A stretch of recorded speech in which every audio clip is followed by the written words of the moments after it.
Treneri, kaip vertinat šios dienos rungtynės? 9 taškai pralošti, prieš pirmose rungtynėse laimėti. Kaip vertinat visą šitą rezultatą? Rungtynės vertinu dvejopai. Pirmą kėlinį ir antro kėlinio pusę mes taip ir kontroliavom situaciją. Laikėmės žaidimo plano, viskas lygiai klostės kaip ir planavom, bet keletas apmaudžių klaidų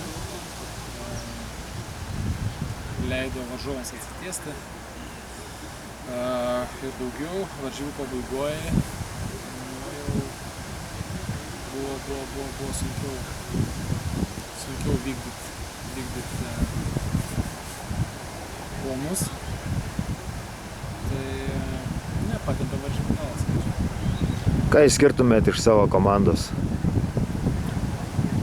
Sunku būtų kažką tai išskirčiau branduolį, išskirčiau patirtį, išskirčiau tuos žaidėjus, kurie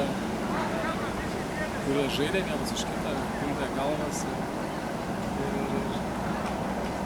tai branduolį.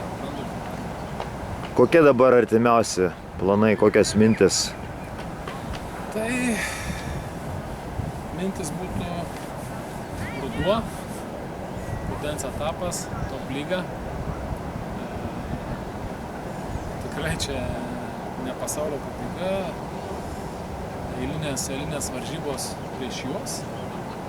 Vieną kartą mes, kitą kartą jie. Ruduo parodys. Ačiū labai.